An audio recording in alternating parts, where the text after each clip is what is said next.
Avia, aoka isika ioby ho an'i Jehova. Aoka isika hanao feo fifaliana ho an'ny vatolampy famonjena antsika. Aoka ankeo anatrehany amin'ny fidirana isika.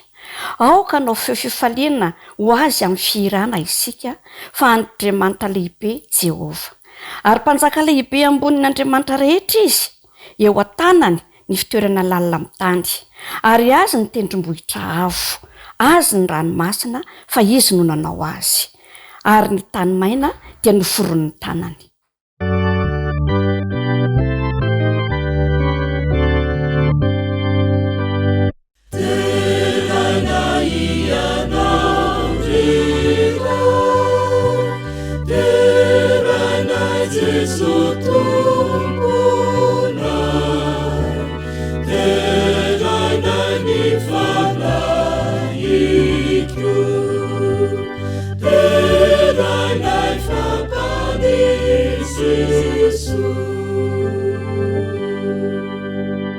Jehovah Andriamanitray tsara fo masina indrindra ny an-danitro, midera sy mankalaza ny anaranao ary mame voninahitra anao.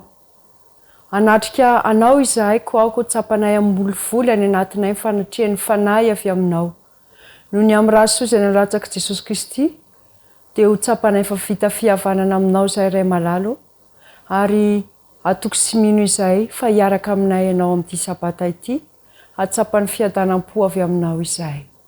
Tonoina saingatahana amin'ny anaran'i Jesosy samy vavaka izany. Amen.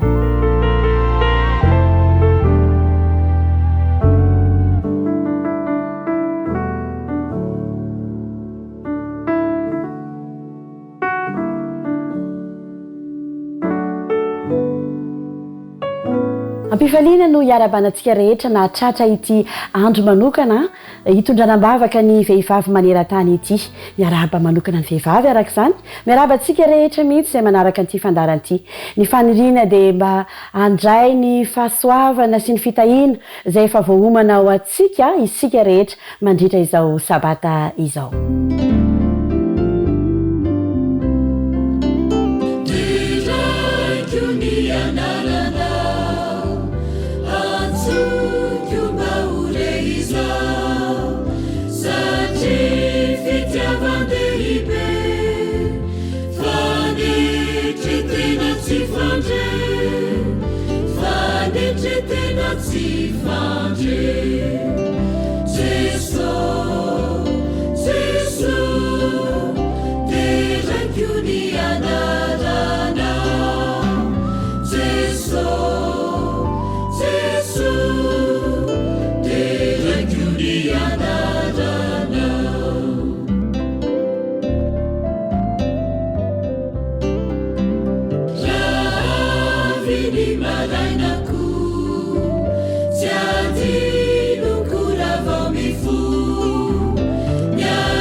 andeha ary isika hiara-ndray ny tenin'andriamanitra andray ny baibolintsika isika dia amaky ao amin'ny romanina toko 12 romanina toko 12 andininy voalohany sy ny faharoa romanina toko 12 andininy voalohany sy faharoa ovakitsika amin'ny anaran'i Jesosy. Koa amin'izany mangataka aminareo aho rahalahy azo atao koa hoe ry rahavavy noho ny famindrampon'Andriamanitra mba hatolotrareo ny tenanareo ho fanatitra velona masina sitrak'Andriamanitra dia fanompom-panahy mety ataonareo izany. Aza manaraka amin'ny fanao izao tontolo izao fa miovaha amin'ny fanavaozana ny saina mba hanatanterahanareo ny sitrapon'Andriamanitra dia izay tsara sady ankasitrahana no marina. Hotahinana izany teny izany mba hahasoantsika ary hitondra famelombelomana ho amin'ny fanahintsika tsirairay. Amen.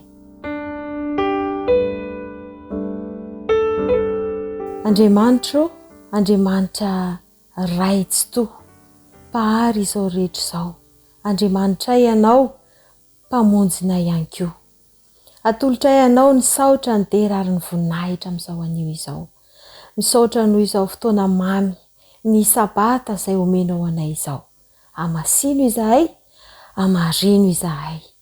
Mangataka ny fanatrehanao amin'ny fomba feno izahay. Mangataka koa izahay amin'ity sabata ity mba hombanao manokana ny vehivavy rehetra. Natokana ho an'ny vehivavy izao fotoana izao. Andriamanitra hiditra nitsehatra amin'ny fiainan'izy ireny tsirairay ianao. Hijery ny mahasoan'ny vehivavy tsirairay ianao. Hijery ireo zava-manahirana azy ihany koa. Maro ny olona hatrehany vehivavy amin'izao fotoana izao. Mangataka izahay Jehovah sakambino ny vehivavy tsirairay avy. Taio izy amin'ny fikolokoloana ny ankohonany. Taio izy amin'ny fianarana izay ataony, miasa mandraharaha ihany koa. Fa amin'ity sabata ity dia mangataka manokana izahay, fenoy ny herinao, fenoy ny fanahy masina ny vehivavy tsirairay.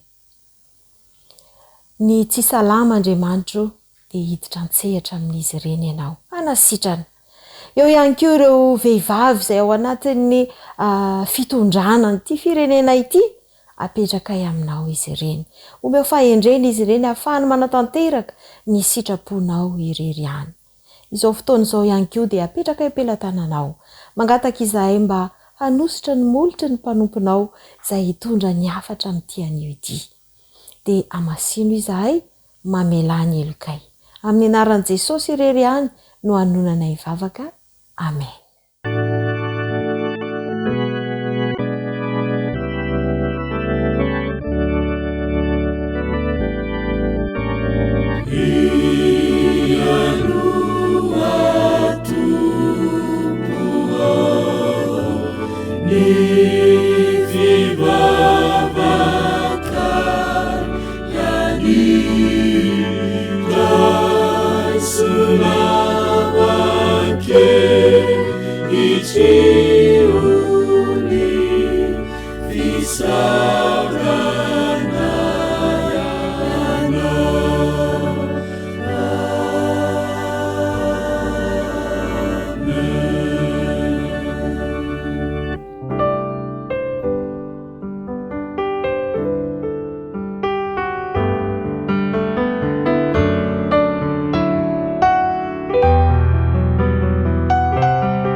tonga eo amin'ny fanompompivavahana ho amin'ny fanatitra sy ny ampahafolony ary sika izao.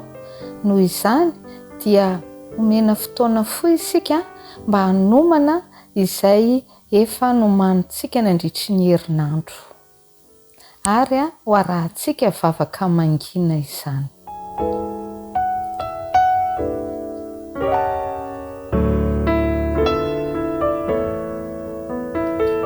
Amen. Indray mandeha Jesosy raha nakao amin'ny tempoly, haitsika loatra ny tantara ao Marka 2:12 ao mandiny 1:7. Ary raha nipetraka tandrify ny fandatsahan-drakitra Jesosy dia nijery ny fandatsaky ny vahoaka vola tao izy. Nijery ny fandatsaky ny vahoaka vola tao izy. Tamin'izany fotoana izany dia amin'ny maha-olombelona vatantenan'i Jesosy no nijery. Fa amin'izao fotoana izao na dia tsy eo amintsika amin'ny manofo sy raza Jesosy dia aza adino fa rehefa any am-piangonana koa tsika dia eo Jesosy mijery ny fandatsaky ny vahoaka vola ao izy. Tam'lesitsika voatsy ela akory zay mahakasika ny fanatitra sy ny ampahafolony dia misy andalan-teny vitsy tiako averina ho vakiana amintsika, indrindra fa isika vehivavy izay mitahiry mitantana ny volan'ny ankohonana. Voarakitra ao amin'ny boky fitadidiana any an-danitra koa ny fatokian'ireo membre ny ankohonan'Andriamanitra eo amin'ny fitantanam-bola. Ilay anjely mpandray antsoratra dia mirakitra mpatokiana ny fanatitra tsirairay atokana ho an'Andriamanitra sy arotsaka ao amin'ny trano fireketany, ary ny vokatra farany vola nomena tahaka izany. Mijery tsara ny farantsa tsirairay atokana ho azy sy ny fahavononana na ny fisalasalan'ny mpanolotra izany ny mason'Andriamanitra. Voarakitra an-tsoratra koa ny antony manosika anaovana ilay fanatitra. Ho valiana soa araka ny asany ireo izay feno fahafoizan-tena sy fanoloran-tena ka namerina tamin'Andriamanitra ny azy araka izay notakiana tamin'izy ireo.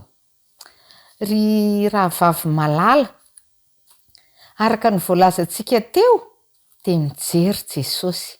Fazadiny koa fa misy anjely mandray antsoratra ny fanatitra sy ny ampahafolony izay arotrantsika, ary ny voalaza teo koa dia hoe voarakitra ao amin'ny boky ny fitadidiana izany rehetra izany.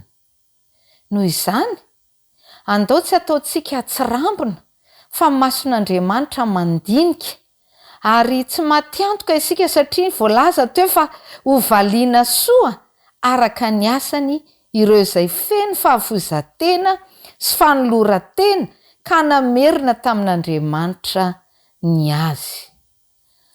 Mino ahako fa ho vehivavy manao loha laharana sy laharam-pahamehana izay tokony omenan'Andriamanitra isika rehetra, ary vehivavy mahatoky eo amin'ny famerenana ny fanatitra sy ny ampahafolony, manome ampitiavana sy ampifaliana. Amen. Araka hivavaka isika. Andriamanitra, misaotra anao izay raha mbola nomenao tombontsoa ka afaka namerina nanolotra ny fanatitra sy ny ampahafolony. Mangataka aminao izahay izany fanentanana nomenanay teo izany, aza velan-dalo fotsiny ka anaovanay atsirambina ny tokony ho ataonay sy ny tokony ho averinay, fa ho vehivavy matoky manao loha laharana ny famerenana ny ampahafolony sy ny fanatitra ny vehivavy rehetra. Amin'ny anaran'i Jesosy, amen.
fifaliana ho andray ny miaka aminareo rakizy androany ary miaraba anareo a isa tokantrano ny lesona ho raisika androany a dia nampitondraina ny lohateny hoe fotany manga sa fosavoka fotany manga sa fosavoka mialohan'izay nefa dia manasa anareo a mba hiaraka hivavaka amiko rainaiza ny an-danitro ankehitriny raha nokatra ny teninao zay andray lesona indray a dia mangataka aminao mba hiasa ny anatinay ka ho ankizy a pakatoy izahay tahaka an' Jesosy amin'ny anaran'i Jesosy amen. Te tantara aminareo a zavatra anankiray izay nahazo an'i Beky. Beky a dia tovovavy kely a manana saribakoly izay tena tiany ary manana zandry ihany koa Beky. Indray andro dia nalainy zandriny Beky ilay saribakoly dia nilalaoviny teo an-tokotany. Rehefa nilalaoviny a tena janony teo ary lena ny orana sy feno fotaka. Rehefa tonga avy nianatra Beky dia nahita an'ilay saribakoly jereny teo an-tokotany a fa tena maloto ilay saribakoly. Lena be ilay izy a dia rovotra ihany koa satria nijanona teo fotoana ela. Tena nalahelo rakizy Beky tamin'izay fotoana izay. rehefa nalahelo izy dia lasa nynakeny amin'ilay zandriny dia nitapatapainy ilay zandriny tomany ilay zandriny beky tsy nirahahina nefa izany a fa lasa izy nakany amin'ny hevitra aminy dia nakatony mafy dia mafy ny varavarana dia nety tao izy fa naninona ary beky nanao an'izay toetra izay tamin'ny maraina nefany a dia nahafinaritra amin'ny fitomboan'ny tontolo androny fa inona ary ny zavanitranga rehefa ny sakafo marainy beky dia latsaka tamin'ny tany ny sakafo izay nohaniny rehefa tonga tany am-pianarana indray izy a dia tsy ny lalao niaraka amin'ireo ankizy namany taoriana kelin'izay nanadina lesona azy ny mpampianatra fa tsy nanana navaly beky reny rehetrarehetra reny ny tambatra niaraka tamin'ilay saribakoly izay sady rovitra ny naloto be satria lena ny orana ny feno fotaka natonga ny bekia nanana fo mafy a tahaka n'ilay tanymanga ny tanymanga rakizy a rehefa apetraka eo amin'ny masoandro elaela dia lasa mafy be mihitsiny teneny beky ihany koa nisan'ireo toe-javatra ny sesy ireo dia lasa mafy ny fony bekia tahaka n'ilay tanymanga isika ihany koa rehefa mandalo toe-javatra sarotra ohatran'ireny dia me mafy ny fotsika tahaka n'ilay tanymanga ka rehefa mizara izany dia lasa mahateny mafy na miteny mandratra na fetsika mandratra ny hafa isika izay vao mijanona ahoana ary nisorohana an'izany zavatra izany tsotra ny valiny mila manatona an' Jesosy sika mangataka toetra malemy fanahy asivako anareo ilay labozia izay vita tamin'ny savoka ity labozia ity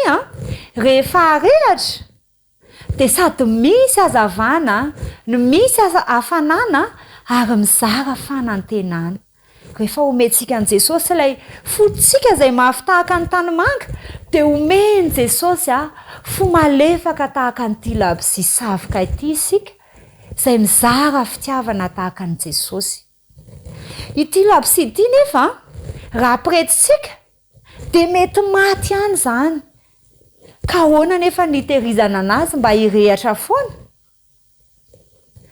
mila mangataka amin'i Jesosy sika isaky ny maraina hariva ary ny atoandro mila mipitsipitsika amin'i Jesosy foana tsika mba hanomezany atsika fo malemy fanahy dia omeny Jesosy atsika izany fo izany dia afaka mizara fitiavana tsy miteny masika n'ireo manodidina atsika isika fa mizara teny malefaka sy malemy fanahy kosa nefa andeha ary tsika angataka amin'i Jesosy amin'ny alalan'ny vavaka mba hamezana atsika an'izany fo malemy fanahy tahaka ny labozia savoka izany raha jerentsika ny baiboly rakizy dia milaza izy eo amin'ny Ezekela 9:9-20 Ezekela 9:9-20 manao hoe ary omeko fo vaovao ianareo ary fanahy vaovao no ataoko ao anatinareo dia isoroko amin'ny nofinareo ny fo vato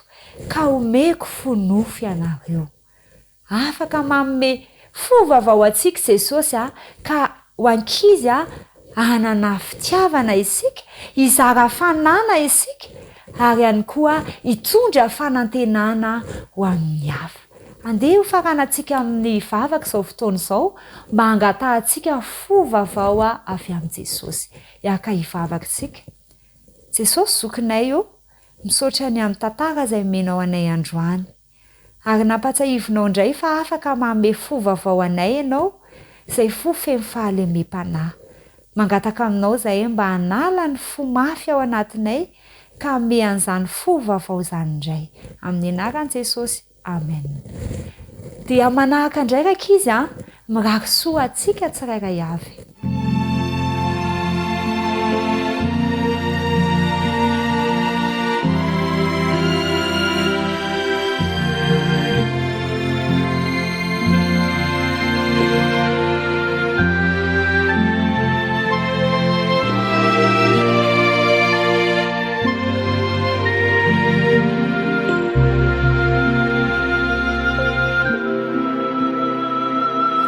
This is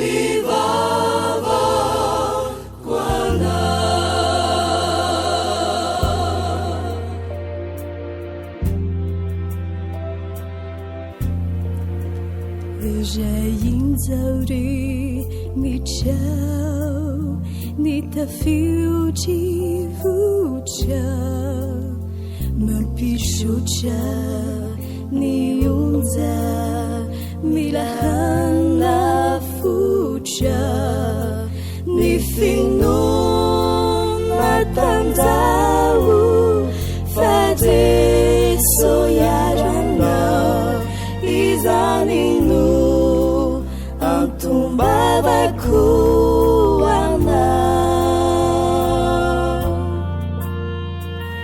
misy mivavako anao misy mivavaka ao rasedrahany sarotryanao mirapamoifo tsarovy misy mivavako anao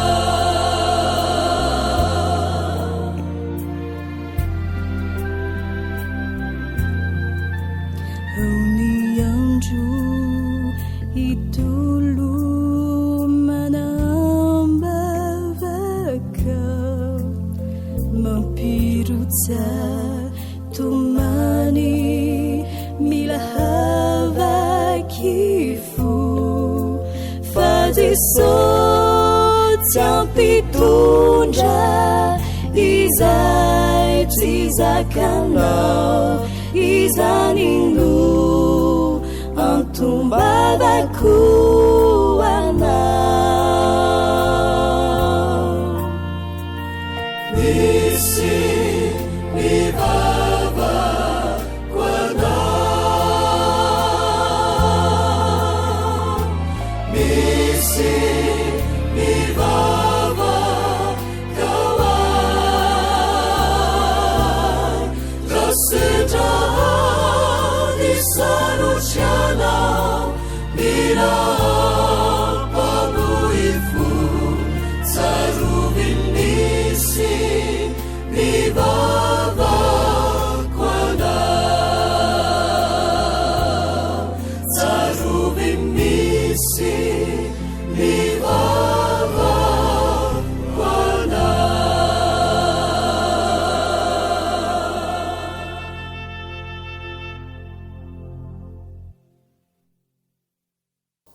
voaovany vavaka izany indray no teny izay omena antsika vehivavy isika fianakaviana isika rehetra amin'ity andro manokana maneran-tany izay natokana iaraha-mivavaka ho an'ny vehivavy ity ny teny izay noraisintsika moa dia ao amin'ny Romana 12 andiny voalohany ka hatramin'ny 2 mivaky toy izao amin'ny anaran'i Jesosy hoe koa amin'izany mangataka aminareo aho rahalahy noho ny famondrampon'Andriamanitra mba hatolotrareo ny tenanareo fanatitra velona masina sitrak'Andriamanitra dia fanompom-panahy mety mba hataonareo izany ny afatra entsika androany dia mikasika indrindra ity resaka vavaka sy ny hery manova azo avy amin'ny vavaka alohan'ny hanomboantsika aloha dia misy fanontaniana tiako apetraka hoe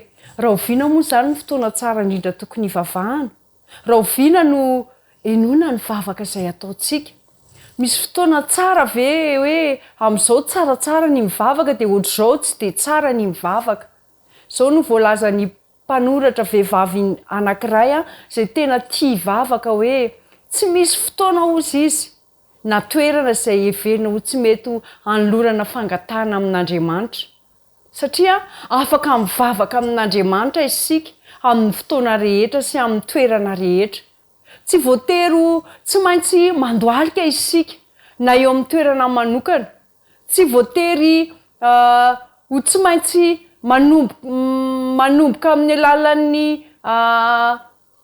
zavatra manokana isika na hoe manakombona ny tanantsika na manondrika ny lohantsika ny hany zavatra ilaintsika dia manokatra ny fotsika no mila sokafana ho amin'ilay ray be fitiavana ilay Jehova nary ny tany sy ny lanitra sy rehetra eo aminy ary miresaka aminy isika amin'ny firaisana manokana dia amin'ny alalan'ny saina izany. Tiana etoana ny mametraka sy mampatsiahy antsika mandrakariva amin'ny zavatra izay efa noraisintsika nandritry ny fampianarana rehetra nandeha teto amin'ny fahitalavitra fa ny saintsika no fitaovana ampiasain'Andriamanitra iresahana amin'ny vatana amintsika. Ary io saina izay ifandraisantsika amin'ny vatana io dia mila amin'ny vavaka io dia mila kolokoloana. Fanasana mahafinaritra manahoana no omen'Andriamanitra antsika ho antsika zanany tsirairay avy mba hiresaka aminy. Asaina isika hiditra eo anatrehany amin'ny efitrano ny seza fiandrianany mihitsiny na amin'ny fotoana inona na amin'ny fotoana inona. Itsika amin'ny fotoana io dia tsy mila maka rendez-vous ohatran'ireny makany amin'ireny ohatran'ny hoe manam-pahefana ireny. Fa izao amin'ilay Andriamanitra izao tontolo izao ilay Andriamanitra tsy toa sy masina dia afaka miditra eo anatrehany isika amin'ny ora rehetra na andro io na alina. Andao nge jerentsika ny herin'ity vavaka ity rehefa manantona an'Andriamanitra amin'ny alalan'ny vavaka isika dia manana hery sy fahefana manova sy anavaon'ny fiainantsika Andriamanitra. Ireo toe-javatra izay misy atsika ary mihoatra noho izany aza afaka ovany ireo. Tsy mangataka amintsika izy hoe iovatsika hoe mila miofo sika vao manantona anazy. Fa manasa atsika kosa izy anantona anazy amahy isika atsika amahy anao io ianao amin'izao ianao etanao izao. Ka dia androtsaka amintsika ny heriny manova ilay raitsi-to izay Jesosy Kristy mihitsy no mitalao izany hery izany ho ahy sy ho anao. Hoy ny voalazan'ny soratra masina amin'ny Korintianina 2:7-7 hoe fa isika rehetra kosa hoy izy amin'ny tava tsy misarona dia mijery ny voninahitry ny Tompo toy ny amin'ny fitaratra ka ovana ahazo izany endrika izany indrindra avy amin'ny voninahitra ka ho amin'ny voninahitra toy ny avy amin'ny Tompo dia ny fanahy izany. Fantatrao ve fa afaka manova ny fiainanao ny vavaka? Tiako ny mampahery anao androany fa tena afaka manova ny fiainanao ny vavaka. Afaka manova toe-javatra iray ny vavaka ary afaka manova antsika izany vavaka izany. Rehefa mijery ny raintsika isika amin'ny alalan'ny vavaka dia manova antsika ny fanahy masina ho lasa endrika be voninahitra. Dia endrika Jesosy Kristy izany. Nisy tantara anankiray izay mety mahatsikaiky anao ity tantara ity fa entiko ampaherezana anao. Indray andro dia nisy fiangonana anankiray ny vavaka ny talao tamin'Andriamanitra fa teo alohan'ilay fiangonana dia nisy olona anankiray nanorina trano ivarotana toaka. Ary rehefa taloha kely ny isokafan'ilay toerana fivarotana toaka teo alohan'ilay fiangonana dia nisy zavatra niseho satria dia nirehitra ilay trano saika ivarotana toaka. Rehefa tsapan'ilay tompon'ilay trano izany hoe ireto fiangonana ireto mpivavaka tao amin'ity fiangonana ity dia nivavaka ny mba hidiran'Andriamanitra tsedra dia nitory ilay rangahy. Ary rehefa nitory ilay rangahy dia izao ny zavatra niseho nandamafy ny fiangonana ny amin'ny mahatompona andraikitra azy ireo ny amin'ny fifandraisany tamin'ilay faravan'ilay trano satria ny vidim-pitsarana efa ivoaka. Tamin'ny faran'ny fitsarana dia nanao izao fanamariana izao ilay mpitsara hoe tena tsy fantatro izy hoe ahoana ny fomba hanapahako hevitra ny amin'ity raharaha ity. Ozy ilay mpitsara zany eto. Toy ny hoe manana tompotrano fisotro toaka izay mino eto loko ozy izy ny herin'ny mivavaka. Ary ny anankiray indray dia mahita an'ireto membre ny fiangonana iray manontolo izay tsy mino akoriny an'izany herin'ny mivavaka izany. na inotsika na tsy inotsika dia manova misotro ny fiainantsika ny vavaka. Androany ary dia ifantoka ny amin'ny lohahevitra roa mifandray amin'ny vavaka isika dia ny herin'ny manovany mihera manovany vavaka sy ny asa zany hoe miakony ao anatin'ny vavaka eo amin'ny fotoatsaratra izay iainantsika. Rehefa manokana fotoana iarana amin'Andriamanitra amin'ny alalan'ny vavaka isika dia manokatra ny fotsika sy hikatsaka ny hery mamonjy dia miasa ao anatintsika Jesosy Kristy, manova antsika ho tahaka ny endrika Jesosy Kristy ny vavaka izay ataontsika. Rehefa manantona an'Andriamanitra amin'ny alalan'ny vavaka isika dia manavao sy manova antsika Jesosy, mameno antsika amin'ny vokatry ny fanahy Jesosy. Io fanomezana io no any zavatra tena ilayntsika mba hiatrena ampatokiana ny tontolo andro izay tsy fantatsika akory. Mahazo antoka isika fa tsy irery ary afaka miatrika izay mety ho zavatsarotra rehetra atrehantsika. Ireto misy fomba vitsivitsy hanofan'Andriamanitra ny fiainantsika avy amin'ny alalan'ny vavaka. Voalohany dia izao, manome antsika famelan-keloka sy fanadiovana ary fiainana mandrakizay Andriamanitra. Izao no voalaza amin'ny Jaona voalohany, manasa antsika maka ny baibolitsika. Jaona voalohany toko voalohany 1:7. Jaona voalohany toko voalohany 1:7. Raha miaiky ny fahotantsika isika ka mahatoky sy marina izy ka mamela ny fahotantsika dia manadio antsika ho afaka amin'ny tsy fahamarinana rehetra. Afaka manantona ny seza fiandrianan'Andriamanitra isika amin'ny alalan'ny fikatsahana mamela heloka sy ny fanadiovana, amin'ny fangatahana fo vaovao mba hanompoana azy sy mba hahazahoana antoka fa miaino sy mamaly Andriamanitra.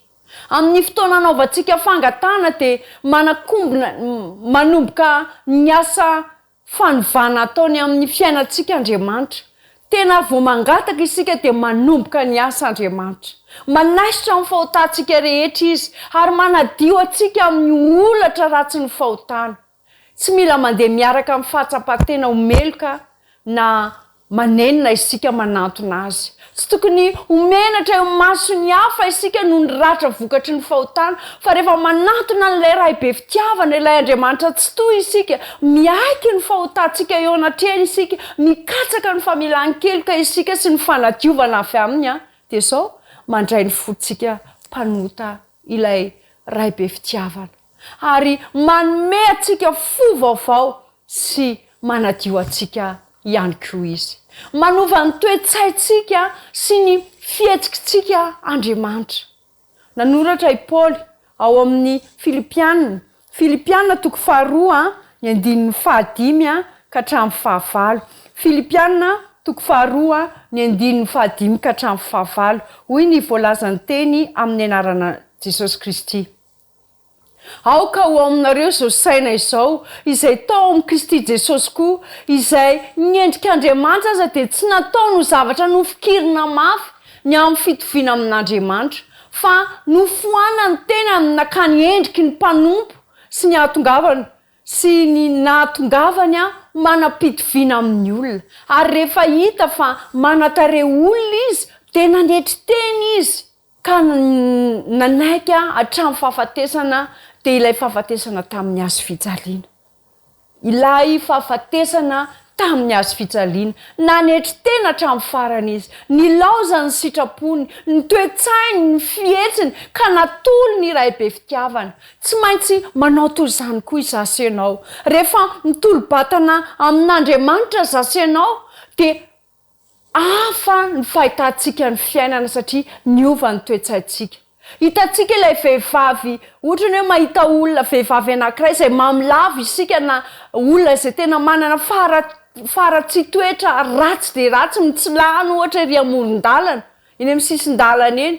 Ary raha tokony hitazana fotsiny ny fahazarantsika taloha te ho tsapanao fa tsy zay ny toetrany Jesosy dia anatona anazy ianao isafidy ny anampy azy ianao hovaky ny fonao rehefa mahita ilay zanak'Andriamanitra nanolorany rany na dia manana faharatsiana tahaka n'inona raha io dia tsarofy fa nanolorany Jesosy ny rany izy io ka mila anao hiara-iasa amin'ny Jesosy anampy azy mila anao Jesosy hanangana azy ambavaka eo anaty an'ilay ray be fitiavana ifona ho azy amin'ny fangatahana amin'ilay ray be fitiavana mba hamonjy an'io olona anankiray izay ao anatin'ny faharatsiana io manova ny toetraintsika mihitsy zany manolona ny toe-javatra amin'eo amin'ny fiainana sy ireo olana izay hitantsika eo amin'ny fiainantsika Andriamanitra ary mamela antsika ahita azy ireo tahaka ny fahitan'Andriamanitra ny hafa ihany koa. Rehefa miaina ao anatin'ny vavaka isika dia matoky isika fa miaino sy mamaly vavak'Andriamanitra.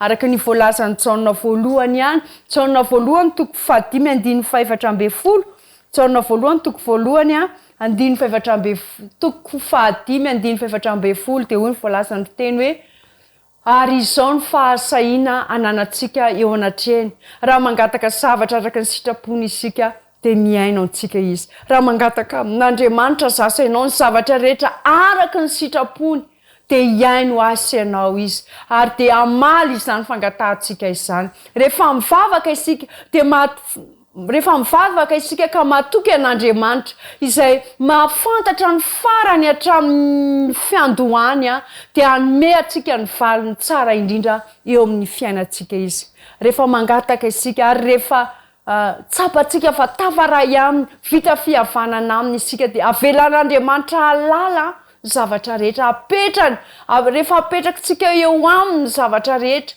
dia ho hitanao fa azo tokoa ny fahamaliana ny sitrapony iseho ary tanteraka eo amin'ny fiainantsika ny fifandraisana ety ny jidina amin'ilay ray be fitiavana noho ny amin'ny alalan'i Jesosy Kristy ny vavaka zany dia mampianatra isanao hitodika any amin'Andriamanitra fa tsy amin'ny teny ao amin'ny asan'ny apôstôly toko 9 dia te hampiasa ny herin'Andriamanitra i Simona manasanao hijery eo amin'ny asan'ny apôstôly toko 9 te hampiasa ny herin'Andriamanitra i Simona ho amin'ny antony feno fitiavan-tena tiany hiderazy noho ny zavatra nataony ny olona saingy toa ny Simona dia tsy maintsy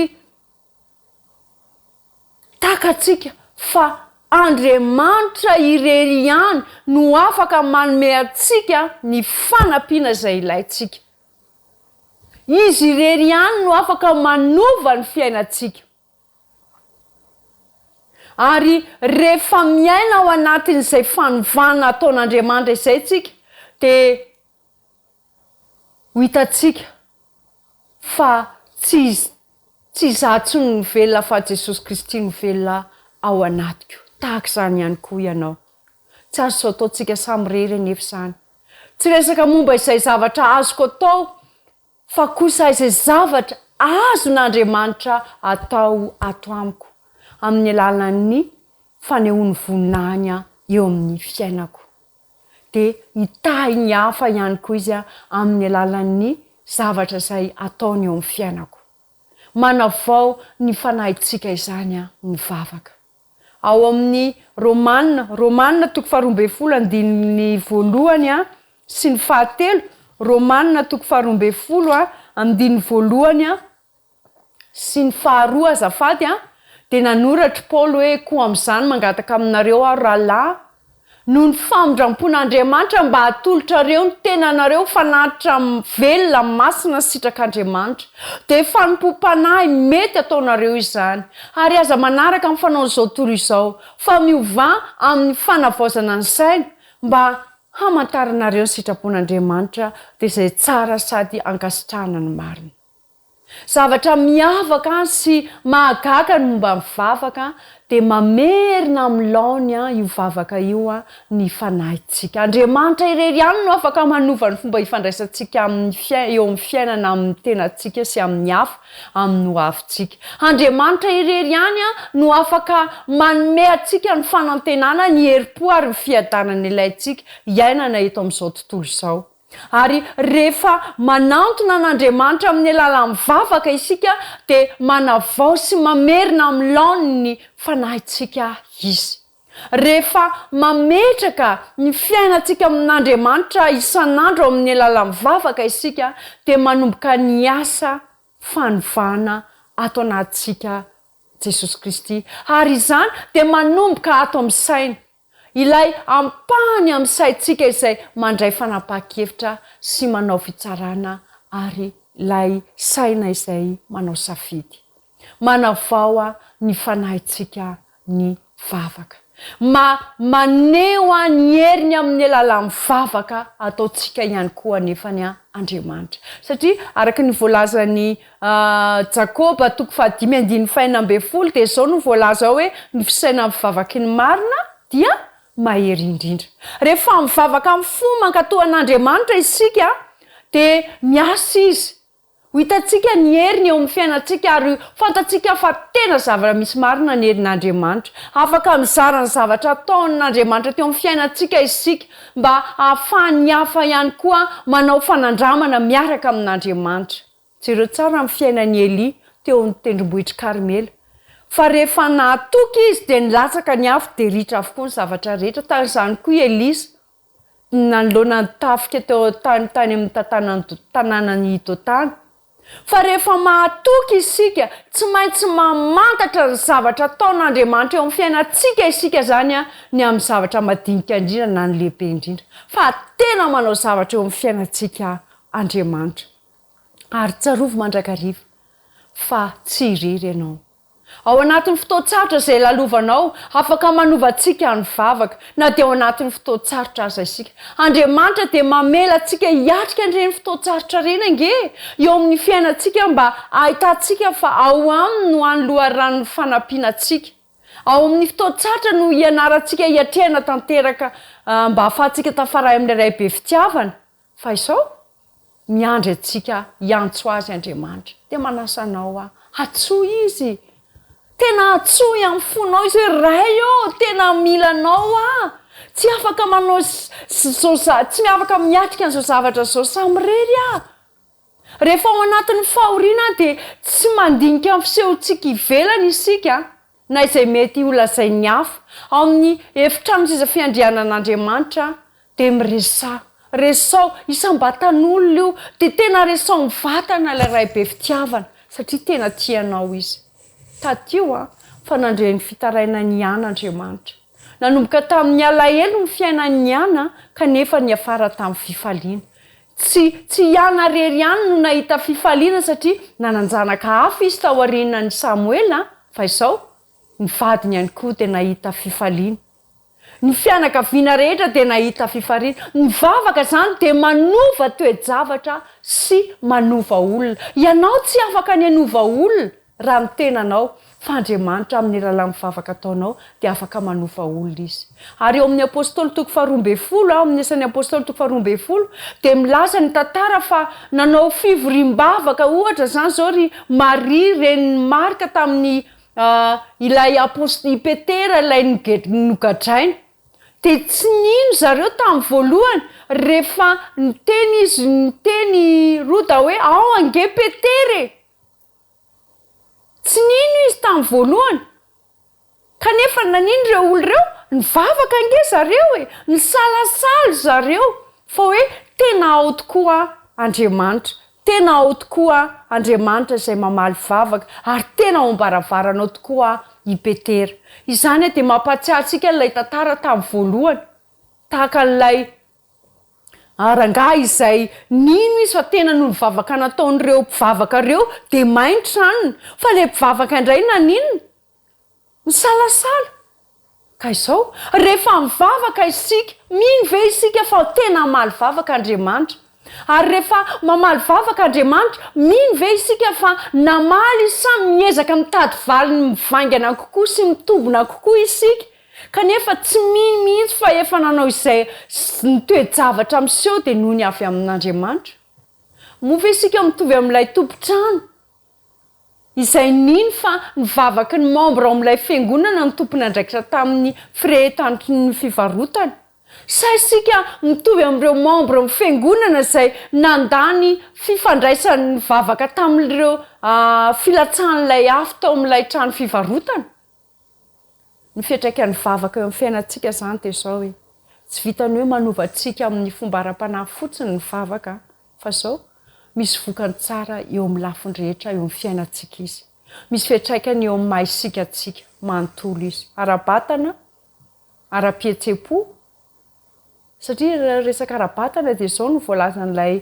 mpanotra vehivavy anankiray hoe tsy misy zavatra hafa manatsara ny fahasalamana ankoatra ny toe-tsaina mahay mankasitraka sy midera satria lasa tia midera an'andriamanitra ianao ary ny ara-pihetsepo dia izao hoe mba hahafahana anamafisana orina n'izany fifandraisana amin'andriamanitra izany sy hanomezana fahafapo ny zavatra ilayntsika ara-pihetsepo sy ara-panahy dia tsy maintsy mianatra ny herin'ny vavaka isika adidy tsara ny manohitra ny heritreritra sy ny fihetsepo malahelo dia falifaly satria manimba tsy hahafahantsika mandray ny herin'ny vavaka izany misy fiatraikany eo amin'ny ara-tsaina io vavaka io misy fiatraikany eo amin'ny ara-tsosialy io ka androany amin'ity fotoana manokana ity dia mandefa antso aminao rehefa mifo isika isan'andro mofa isika miandro ny fitsapana hitranga vao hiantso an'andriamanitra sa mikatsaka azy isan'andro amin'ny alalan'ny vavaka mangataka ny heriny ny fifaliana avy aminy ny herim-po avy aminy etrehantsika ny zavatra mety hitranga amin'ny andro anankiray mety izy voka lehibe eo amin'ny fiainanao ity teny izay nalaina ity hoe izao no voalazan'ilay teny manokana hoe tsy misy fotoana na toerana izay tsy mendrika ny ampakarana fitarainana amin'andriamanitra tsy misy na inona mahazo misakana antsika tsy hanandratra ny fotsika amin'ny vavaka mafana eny na dia eny anaty vahoaka na eny amin'ny arabe na eny eo voany raha mifanjevo dia azontsika ataony manandratra vavaka fitarainana amin'andriamanitra ary mangataka ny fitarian-dalana avy aminy ny fitoerana mangina anaovam-pivavahana dia mety ho hita na aiza ary tokony ifandray tsy tapaka amin'ilay ray tsy toy isika na dia misy rivotra maloto sady loha aza manodidina antsika rivo-pahotana dia tsy ilayntsika ny mifoka ny fofon-dratsiny reny fa mahazo miaina amin'ny rivotra madio ny lanitra isika azontsika harindrina amin'ny varavara rehetra mba tsy hidira amin'ny fisainana maloto ny eritreritra tsy masina rehetra ary raha sandratsika ny fivavahana marina dia izao eo anatrika antsika eo Andriamanitra izay manana fo mivoa zany handray ny fanampiana sy ny fitahin'Andriamanitra dia andeha amin'ny rivotra madio noho ny fahasoavan'Andriamanitra sy ny firaisana amin'ilay ray izay any an-danitra misokatra ho aisoanao ny farafaran'ny seza fiandrianan'Andriamanitra ny any tokony ataontsika dia izao miditra ampasahina ary milaza aminy izay zavatra rehetra mitondra fifaliana na alahelo ho antsika finoana zasianao hiara-paly aminy satria izy te hiara-paly aminao rehefa mizatra miseho dia na malahelo ary ianao dia manatona azy fa eo foana ange izy tsy mikatona mihitsy ange ny varavarany efitrano fiandrianany ary tsy milanao manadio teny izy fa voatsapanao hoe tena mila manatona azy dia manatona azy tena manatona azy amin'io ianao amin'izao faly emeko izao dia andeha anatona azy fa izy no andamina amin'ny fiainako sy ny fiainanao tsy voatery ho tsy misy tsy hota zany isika fa izao efa nandatsahany rany zasy ianao ny any azontsika atao zany dia izao andao anatona azy isika andao anatona an'ilay ray be fitiavana amin'ny alalan'i Jesosy Kristy isika andao hanatona an Jesosy Kristy eo apotry ny azo fitsaliana isika izay manomboka asa tsara tao anatytsika ary izy no anatanteraka izany mandra-piavin'ny fiaviany Jesosy eny amin-draolanitra. Tompony hitahy asainao ary ianao fanandramana isika amin'ny firaisanany iaraka hivavaka isika. Ray malalo atolotra hitanteraka ho anao ny fiainanay, amboaro izay manantona anao izay amin'izao fahalemena izao ka izao tianay raha mba ianao Jesosy eo no velona ao anatinay, mba hatonga anay ho tafaray amin'ilay ray tsy toa maefa ny zavatra rehetra ka naiza naiza toerana misy anay dia ho tafaray aminao izay. Amin'ny anaran'i Jesosy Kristy ny saingatana sy mivavaka izany. Amen.